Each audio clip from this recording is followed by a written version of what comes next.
അടുത്ത് തന്നെയാണ്. അമ്മയ്ക്ക് മോനെ ശരിക്കും എൻ്റെ മകൻ സംഗീതം പഠിക്കണം, അഭ്യസിക്കണം, സിംഗർ ആവണം എന്നൊക്കെയായിരുന്നു ഏറ്റവും വലിയ ആഗ്രഹം എന്ന് ഞാൻ കേട്ടിട്ടുണ്ട്.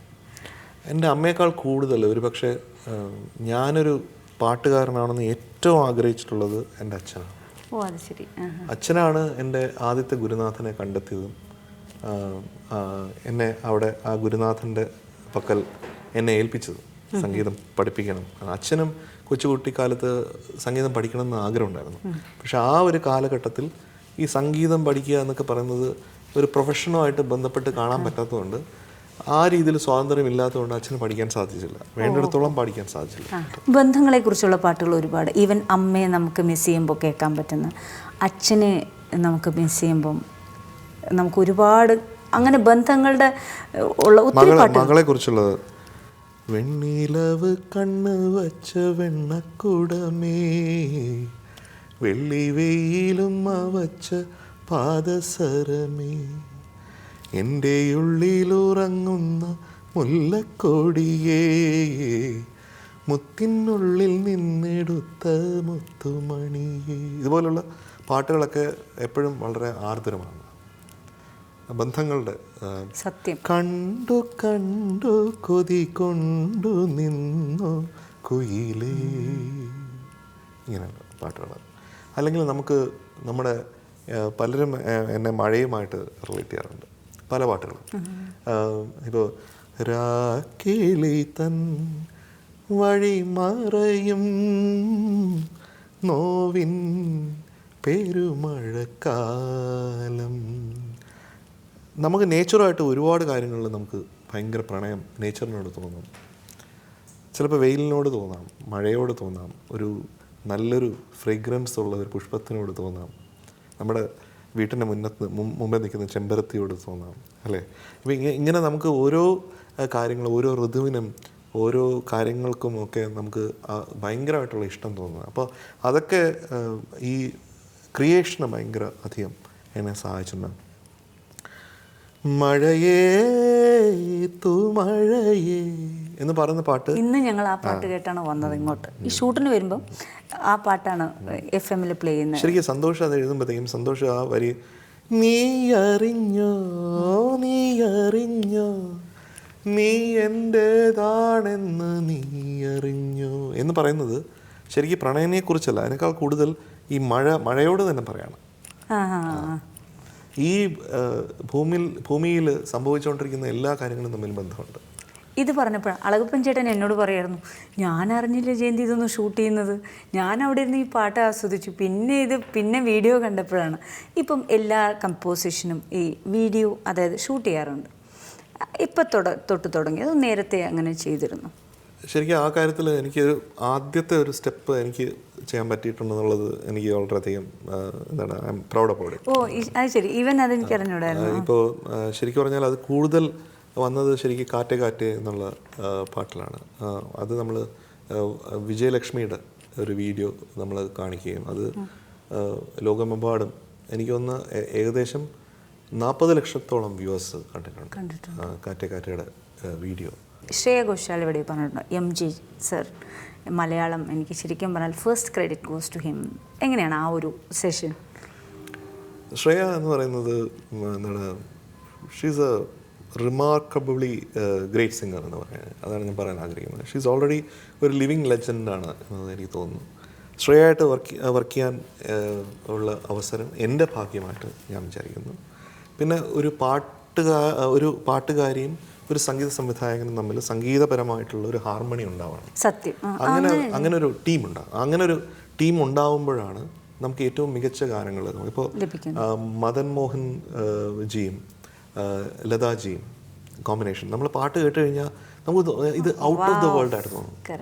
അതുപോലെ MSV സാറും സുശീലാമ്മയും കൂടെ ഉള്ള പാട്ടുകൾ നമ്മൾ ഈ ലോകത്തല്ല, അത് ഹെവൻലിയാണ് അതിൻ്റെ മ്യൂസിക് എന്ന് പറയുന്നത്. അതുപോലെ ചിത്ര ചേച്ചിയും രവീന്ദ്രൻ മാസ്റ്ററും ഇളയരാജ സാറും ജാനകി അമ്മയും കൂടെ ഉള്ളത്, ഇങ്ങനെ കുറേ ബ്യൂട്ടിഫുൾ ആയിട്ടുള്ള, ഇപ്പോൾ R.D. ബർമൻ, ആശാ ഭോൺസ്ലെ, അതുപോലെ OP നയ്യാർ, ആശാ ഭോൺസ്ലെ, അത് അങ്ങനെയൊക്കെ ഒരുപാട് ബ്യൂട്ടിഫുൾ ഹാർമണി ഒരു രണ്ടുപേര് തമ്മിൽ സംഗീതപരമായിട്ട് ഒത്തുചേരുമ്പോഴുണ്ടാവാറുണ്ട്. അപ്പോൾ എൻ്റെ ലൈഫിൽ എനിക്ക് തോന്നി എൻ്റെ മ്യൂസിക് കരിയറിൽ അത്തരത്തിൽ എൻ്റെ കോമ്പോസിഷൻ മനസ്സിലാക്കി എനിക്ക് അത്തരത്തിൽ പാടി തന്നിട്ടുള്ള യങ്ങർ ജനറേഷനിലുള്ള സിംഗേഴ്സിൽ ഞാൻ ഏറ്റവും പരമോന്നതമായിട്ടുള്ള സ്ഥാനത്തിലാണ് ഞാൻ ശ്രേയ ഘോഷലിനെ കാണുന്നത്. അതർ ലാംഗ്വേജസിൽ നിന്ന് ഉള്ള സിംഗേഴ്സ് വരുമ്പോൾ മലയാളികൾക്ക് സ്പേസ് കുറയുന്നു എന്നും പലയിടത്തുനിന്നും ഞാൻ കേൾക്കുന്നുണ്ടായി. ശരിക്കും അതിനെ എങ്ങനെ കാണും? നമ്മുടെ അതിന് പല കാര്യം എനിക്കിതൊക്കെ വളരെ അത്ഭുതമായിട്ടും ഇതെങ്ങനെ ഒരു വൺ സൈഡഡ് ആയിട്ടുള്ള ഒരു ഇതാണെന്ന് എനിക്ക് തോന്നുന്നു. നമ്മുടെ ചാൻസ് പോകുന്നു, അങ്ങനെ ഒരാളുടെ ചാൻസ്. നമ്മുടെ പാട്ടുകാരെല്ലാവരും തന്നെ മറ്റ് ഭാഷകളൊക്കെ പാടുന്നുണ്ടല്ലോ, അപ്പോൾ അവിടുത്തെ സ്പേസ് പോകുന്നു അവരാരും പറഞ്ഞായിട്ട് നമ്മൾ കേട്ടിട്ടില്ല അല്ലേ? എത്രയോ വലിയ വലിയ പാട്ടുകാരൊക്കെ തന്നെ അവർ തമിഴിലും തെലുങ്കിലും അല്ലെങ്കിൽ ഹിന്ദിയിലും ഒക്കെ അവരുടെ നിലയുറപ്പിച്ചിട്ടുണ്ട്. ഇപ്പോൾ ദാസാറാണെങ്കിൽ ജബ്ദീപ് ജലയാന എന്നുള്ള പാട്ട് അദ്ദേഹം ഹിന്ദിയിൽ പാടിയപ്പോൾ കൃഷ്ണകുമാർ മലയാളി ബോളിവുഡ് സിംഗർ കെ ദാസാറ് ജബ്ദീപ് ജലയാന എന്നുള്ള സോങ്ങിന് അദ്ദേഹത്തിന് നാഷണൽ അവാർഡ് കിട്ടിയിട്ടുണ്ട്. അതിൽ അഭിമാനിക്കുന്ന മലയാളിയാണ്. അപ്പോൾ ഞാൻ ആലോചിച്ചില്ല എന്തുകൊണ്ട് ദാസാറിനെ മലയാളത്തിൽ മാത്രം പാടിപ്പിച്ചാൽ പോരായിരുന്നോ എന്ന് ആ സംഗീത സംവിധായകൻ വിചാരിച്ചിരുന്നെങ്കിൽ ഒരിക്കലും ദാസാർ അവിടെ പാടില്ലായിരുന്നു അല്ലേ? അപ്പോൾ അദ്ദേഹം അവിടെ പാടി ആ ഗാനം ഇന്നും നമ്മുടെ ഹൃദയത്തിൽ നമ്മൾ കൊണ്ടു നടക്കുന്നു. അപ്പോൾ അങ്ങോട്ടും ഇങ്ങോട്ടും ഇപ്പോൾ മാനസമൈനെ വരൂ എന്നുള്ള പാട്ട് ദാസാർ ഉള്ള സമയത്ത് തന്നെയാണ് മന്നാടെ ഇവിടെ പാടിയത്. അപ്പോൾ എന്തുകൊണ്ട് സലൽ സാർ അങ്ങനെ ചെയ്തു, അത് ചെയ്യേണ്ട ആവശ്യമുണ്ടോ എന്നാരും അന്നൊന്നും ചോദിച്ചിട്ടില്ല. അപ്പോൾ ഇന്നിപ്പോൾ എന്ന് പറഞ്ഞു കഴിഞ്ഞാൽ വെറുതെ ഒരു ഗ്രൂപ്പ്, ഒരു ലോബി ഉണ്ടെന്ന് പറഞ്ഞാൽ അവരിങ്ങനെ പറയും. അത് നിരന്തരമായിട്ട് ഞാൻ ചെയ്യുന്ന പല കാര്യങ്ങൾക്കും പറയും. അപ്പോൾ അതിൻ്റെ കൂടെ ഇതും കൂടെ പറയും. അത് ഞാൻ ഒരു ചെവി കൂടെ കേൾക്കും, വേറൊരു ചെവി കൂടെ കളയും ചെയ്യും. ഞാൻ എപ്പോഴും കുട്ടൻചേട്ടനെ കാണുമ്പോഴൊക്കെ ചോദിക്കണം എന്ന് വിചാരിക്കും. പലയിടത്തും നമ്മൾ മ്യൂസിക്കിൽ നിന്ന് തന്നെ കേൾക്കാറുണ്ട്. ഇപ്പോൾ ഫേസ്ബുക്ക് കുറേ ലൈവ് ആയതുകൊണ്ട് ആ പാട്ട് കോപ്പി അടിച്ചു, ഈ പാട്ട് കോപ്പി അടിച്ചു. ശരിക്കും കോപ്പിയടി എന്ന് പറയുന്നതുണ്ടോ? ഉണ്ട്, അതല്ല. എന്നാലും അതെങ്ങനെയാണ്? ഓരോ ട്യൂൺ വൈസാണോ അതോ സിനിമയാകുമ്പോൾ നമുക്ക് ഷോർട്ട് ടു ഷോർട്ട് എന്ന് പറയാം. സംഗീതത്തിൽ അതിൻ്റെ ഒരു ക്രൈറ്റീരിയ എങ്ങനെയാണ്? ഞാൻ പലപ്പോഴും എക്സ്പ്ലെയിൻ ചെയ്തിട്ടുള്ള ഒരു എക്സാമ്പിൾ ഞാൻ പറയാം. ഇപ്പോൾ നമ്മുടെ സംഗീതത്തിൽ ഇപ്പോൾ ദീക്ഷിതർ ശങ്കരാഭരണത്തിൽ ചെയ്തിട്ടുള്ള കൃതിയുണ്ട്, അക്ഷയലിംഗ വിഭോ എന്നാണ് അത് വരിക. ത്യാഗരാജ സ്വാമികളുടെ കൃതിയുണ്ട്, യതുട നീല, അങ്ങനെ വരും. സ്വാതിരുനാൾ മഹാരാജൻ്റെ കൃതിയുണ്ട്, ഭക്തപരായണ. ഇതെല്ലാം നമുക്ക് കേൾക്കുമ്പോൾ ഒരുപോലെ തന്നെയാണ് തോന്നുന്നത് അല്ലേ? ആ സ്വരത്തിൻ്റെ ഘടനകൾ ഒരുപോലെയാണ്, എല്ലാം ശങ്കരാഭരണ രാഗത്തിലുള്ളതാണ്. അതുകൊണ്ട് ദീക്ഷിതരും ത്യാഗരാജസ്വാമികളും സ്വാതിരുനാളും കൂടെ അങ്ങോട്ടും ഇങ്ങോട്ടും കോപ്പി അടിച്ചു എന്ന് പറയുകയാണെങ്കിൽ ഏറ്റവും വലിയ മണ്ടത്തരമായിട്ടുള്ളത് നമുക്ക് പറയാൻ പറ്റുള്ളൂ. അപ്പോൾ ഇതിന് പഴയ രീതിയിൽ രാഗത്തിൻ്റെ സ്വരൂപം അറിയിക്കാൻ വേണ്ടിയിട്ട് അതിൻ്റെ ഒരു മെട്ട് സ്വരം എന്ന് പറഞ്ഞാൽ ഒരു ട്യൂണാണ്. ഇപ്പോൾ എന്ന് പാടിക്കഴിഞ്ഞാൽ ഉടനെ ശങ്കരാഭരണമാണ് എന്ന് വരും. അപ്പോൾ ആ ശങ്കരാഭരണത്തിൻ്റെ സിഗ്നേച്ചർ അറിയാൻ വേണ്ടിയിട്ടാണ് അവരൊക്കെ അങ്ങനെ ചെയ്യുന്നത്. അപ്പോൾ രാഗ ബേസ്ഡ് ആയിട്ട് ചെയ്യുമ്പോൾ പാട്ടുകൾ വരുമ്പോൾ കാറ്റേ എനിക്ക് രാഘവൻ മാഷ് പറഞ്ഞു എൻ്റെ പാട്ടല്ല. കുട്ടൻചേട്ടൻ്റെ കാറ്റേ വന്നപ്പം ഇവിടുന്നോ ഇങ്ങനെ കേട്ടു. അപ്പം രാഘവൻ മാഷ് പറഞ്ഞു അതിൻ്റെ കർത്താവാണ് പറയുന്നത്, ഒരിക്കലും അങ്ങനെ ഇല്ല. ഇപ്പം രാഘവ മാസ്റ്ററിന് തോന്നിയില്ലെങ്കിലും ശ്രീമാറേട്ടൻ അങ്ങനെ തോന്നി. ശ്രീമാറേട്ടൻ എന്തോ ഇതൊക്കെ പ്രത്യേകിച്ച് അതിൻ്റെ ഉള്ളിലേക്ക് കടന്ന് കണ്ടുപിടിക്കാനൊക്കെ എന്തോ വലിയൊരു മിടുക്കനാണെന്ന് തോന്നുന്നു. അദ്ദേഹം സ്ഥിരമായിട്ട് ഇങ്ങനെയുള്ള പല കാര്യങ്ങളും അദ്ദേഹത്തിൻ്റെ കോമ്പോസിഷൻസിനെ കുറിച്ചല്ല, ബാക്കിയുള്ളവരുടെ കോമ്പോസിഷൻസിൽ ഇങ്ങനെയുള്ള പ്രശ്നങ്ങളൊക്കെ വരുന്നുവെന്ന് അദ്ദേഹം കണ്ടുപിടിക്കുകയും അതൊരു ഭൂതക്കണ്ണാടി വെച്ച് നോക്കി രസിച്ചുകൊണ്ടിരിക്കുന്നുണ്ട്.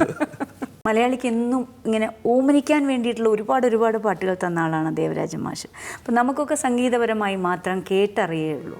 പക്ഷെ കുട്ടൻചേട്ടന് അടുത്തിടപഴകാനും ഒരുപാട് അറിയാനും കഴിഞ്ഞിട്ടുണ്ട്. ആ ഒരു അനുഭവം മാസ്റ്റർ എന്താ പറയുക, greatest legend I have met എന്ന് പറയണം.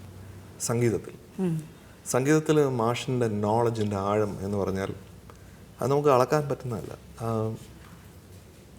ദാസാറിനെ പോലെയുള്ള വലിയ പാട്ടുകാരെ മോൾഡ് ചെയ്തെടുത്ത ഒരു ഗ്രേറ്റ് മ്യൂസിക് കമ്പോസറാണ് ദേവരായ മാസ്റ്റർ. ദേവരായ മാസ്റ്ററുടെയൊക്കെ ഞാൻ കുറച്ച് ഒരു 8-9 വർഷം എനിക്ക് മാസ്റ്ററുടെ കൂടെ നിൽക്കാൻ പറ്റി.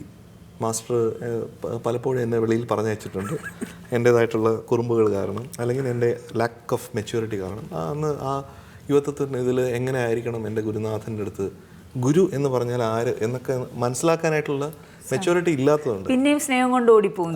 തീർച്ചയായിട്ടും. അപ്പോൾ ആ സ്നേഹം തന്നെ ഒരുപക്ഷെ ഒരു അച്ഛന് മകനോട് എത്ര സ്നേഹം ഉണ്ടാവും, അത്ര സ്നേഹം മാഷിന് എന്നോടുണ്ടായിരുന്നു.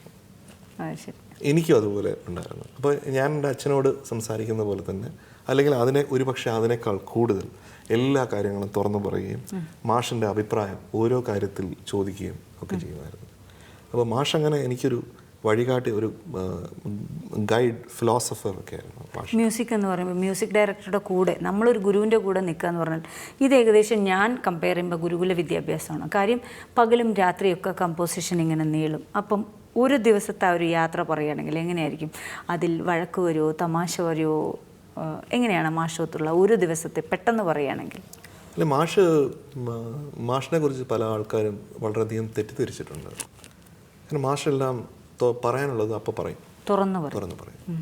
അതിലെ ഇഷ്ടവും അനിഷ്ടമൊന്നും അദ്ദേഹം നോക്കാറില്ല. അദ്ദേഹത്തിൻ്റെ വളരെ ജെനുവിനായിട്ടുള്ള, ഹോൾ ഹാർട്ടഡ് ആയിട്ടുള്ള അഭിപ്രായങ്ങൾ അദ്ദേഹം പറയും. അത് പറയുമ്പോൾ ആ വാക്കുകളിൽ ചിലപ്പോൾ മൂർച്ച കൂടിപ്പോയിട്ടുണ്ട്. അപ്പോൾ ആ മൂർച്ചയാണ് എല്ലാവരും ക്രിട്ടിസൈസ് ചെയ്യാനായിട്ട് തോന്നിയത്. പക്ഷേ അദ്ദേഹത്തിൻ്റെ സംഗീതം ഞാൻ അറിഞ്ഞിടത്തോളം ഇത്രയധികം അദ്ദേഹം ഒരു സ്നേഹനിധിയാണെന്ന് എനിക്ക് മനസ്സിലാക്കാൻ സാധിച്ചത് ഇപ്പോഴുപോലും എനിക്കത് ആലോചിക്കുമ്പോൾ എൻ്റെ കണ്ണു നനയുന്നുള്ളതാണ്. മാഷിൻ്റെ പലപ്പോഴും ഒരു എക്സാമ്പിൾ ഞാൻ പറയുകയാണെങ്കിൽ, തോറ്റങ്ങൾ എന്ന് പറഞ്ഞ് ഒരു സീരിയൽ ഉണ്ടായിരുന്നു. ആ സീരിയലിന് മാഷാണ് എൻ്റെ ശീർഷക ഗാനം ചെയ്തത്, ടൈറ്റിൽ സോങ് ചെയ്തത്. അപ്പം ഞാൻ കുറച്ച് സീരിയലിലൊക്കെ മ്യൂസിക് ചെയ്യുന്ന ഒരു കാലഘട്ടമാണ്. അപ്പോൾ മാഷിനറിയാം എനിക്കിത് ചെയ്യാൻ ആഗ്രഹമാണെന്നും അതിനകത്ത് കുറച്ച് ടാലൻറ്റഡ് ആണെന്നും മാഷിനറിയാം. അപ്പോൾ മാഷ് പറഞ്ഞു, ഒരു ദിവസം വിളിച്ചിട്ട്, മാഷിനപ്പോൾ വയ്യാണ്ടായി. അപ്പോൾ മാഷ് പറഞ്ഞു, നീ പോയി അതിൻ്റെ ബാക്ക്ഗ്രൗണ്ട് സ്കോർ ചെയ്യേ എന്ന് പറഞ്ഞു. അത് 13 എപ്പിസോഡായിരുന്നു ദൂരദർശന് വേണ്ടി. അപ്പോൾ എനിക്ക് ഈ ബാക്ക്ഗ്രൗണ്ട് സ്കോർ ചെയ്യണം എങ്ങനെയെന്ന് സത്യത്തിൽ അതിനെപ്പറ്റി ആലോചിച്ചിട്ടില്ല, അറിഞ്ഞും കൂടാ. അപ്പോൾ അങ്ങനെ ഞാൻ ആദ്യമായിട്ട് ഒരു ബാക്ക്ഗ്രൗണ്ട് സ്കോർ അതിന് വേണ്ടിയിട്ടാണ് ചെയ്യുന്നത്, തോറ്റങ്ങൾ എന്ന് പറയുന്ന സീരിയലിന് വേണ്ടിയിട്ട്. അപ്പോൾ അങ്ങനെ ഒരു വലിയ വർക്ക് എന്നുള്ള രീതിയിൽ ചെറിയ ടെലിഫിലിംസിനൊക്കെ നേരത്തെ ചെയ്തിട്ടുണ്ട്. അപ്പോൾ ഒരു വർഷം കഴിഞ്ഞപ്പോഴത്തേക്കും കേരള സർക്കാരിൻ്റെ ഈ മിനി സ്ക്രീൻ അവാർഡ്സ് പ്രഖ്യാപിച്ചപ്പോൾ ബെസ്റ്റ് മ്യൂസിക് കമ്പോസർ എന്ന് വന്നപ്പോൾ ജി ദേവരാജൻ, അതിൻ്റെ താഴെ എൻ്റെ പേരും എഴുതി വന്നു. അപ്പോൾ അങ്ങനെയാണ് എനിക്ക് ആദ്യമായിട്ടൊരു അവാർഡ് കിട്ടുന്നത്. അപ്പോൾ ഞാൻ വല്ലാത്തൊരു അങ്കലാപ്പിലായി. കാരണം മാസ്റ്ററുടെ കൂടെ അതിൻ്റെ കീഴെ എൻ്റെ പേര് എഴുതുക എന്ന് പറയുന്നത് എനിക്ക് എന്തുകൊണ്ട് സങ്കല്പിക്കാൻ പറ്റില്ല, അതൊരിക്കലും ശരിയല്ല എന്നുള്ള അഭിപ്രായമായിരുന്നു എനിക്ക്. അപ്പോൾ ഞാൻ മാഷിനോട് പറഞ്ഞു, മാഷ് ഇങ്ങനെ ഒരെണ്ണം ഉണ്ട്. അപ്പോൾ മാഷ് എൻ്റെ അടുത്ത് പറഞ്ഞു, ഞാൻ ലൈഫിൽ ഒരുപാട് അവാർഡ്സും എല്ലാം മേടിച്ചിട്ടുണ്ട്, ഞാനതെല്ലാം അറിഞ്ഞിട്ടുണ്ട്, ഇനി നിനക്കാണ് വേണ്ടത്, നീ പോയി മേടിക്കുക പറഞ്ഞു. അപ്പോൾ ശരിക്കും പറഞ്ഞാൽ ഞാൻ ആ അവാർഡ് ഫംഗ്ഷനെ പോകണ്ട എന്ന് വെച്ചിരുന്നതാണ്. മാഷിനാണ് അവാർഡുകൾ, അത് എനിക്ക് അല്ലെങ്കിൽ മാഷിൻ്റെ കൂടെ മാഷ് അവാർഡ് മേടിക്കുമ്പോൾ ഞാൻ ബാക്കിൽ ഇങ്ങനെ മാഷിനെ നമസ്കരിച്ചുകൊണ്ട് നിൽക്കാം എന്ന് വിചാരിച്ചു. മാഷ് പറഞ്ഞു, അങ്ങനെയല്ല, നീ പോയി അത് മേടിക്കണം എന്ന് പറഞ്ഞു. അത് മേടിച്ചു, മാഷിന് അത് കൊണ്ടുപോയി കാണിച്ചു. അതെല്ലാം ഏറ്റവും നമ്മളെ കണ്ണ് നിറയിച്ചിട്ടുള്ള അനുഭവങ്ങളാണ്. കുട്ടൻചേട്ടനൊരു എൻജിനീയറിങ്ങിന് പഠിച്ച ഒരു വിദ്യാർത്ഥി, അത് കഴിഞ്ഞ് പ്രൊഫഷണൽ എൻജിനീയർ, എപ്പോഴാണ് എൻ്റെ ലൈഫ് ഇതല്ല സംഗീതമാണെന്ന് ആ ഒരു തിരിച്ചറിവ്, അല്ലെങ്കിൽ അങ്ങനെ വേണം എന്നുള്ള ഒരു മനസ്സിൽ എന്നാണ് ഒരു തീരുമാനം എടുത്തത്? അത് കൊച്ചുകുട്ടിക്കാലത്ത് മുതൽ എനിക്ക് മ്യൂസിക് തന്നെ വേണമെന്നുള്ള ഒരു ചിന്തയായിരുന്നു. നമ്മുടെ ഫാമിലിയിൽ ഒരുപാട് എൻജിനീയേഴ്സ് ആയതുകൊണ്ട്, ഒരു ഫാമിലി ഓഫ് എൻജിനീയേഴ്സ് ആയതുകൊണ്ട്, ആ ഫാമിലി ട്രീയുടെ ഭാഗം ഞാനും ആയതുകൊണ്ടും പരമ്പരാഗതമായി കിട്ടിയതാണ് എൻജിനീയറിംഗ്. പരമ്പരാഗതമായിട്ട് കിട്ടിയതാണ്. പക്ഷേ ഞാൻ എഞ്ചിനീയറിംഗ് പഠിച്ചപ്പോഴാണ് എനിക്ക് മനസ്സിലായത്, ഞാനൊരു എഞ്ചിനീയർ ആയിക്കഴിഞ്ഞാൽ അത് പലർക്കും ബുദ്ധിമുട്ടുണ്ടാക്കും എന്നുള്ളത്. അപ്പോൾ ഞാനൊരു എഞ്ചിനീയർ ആവാത്തത്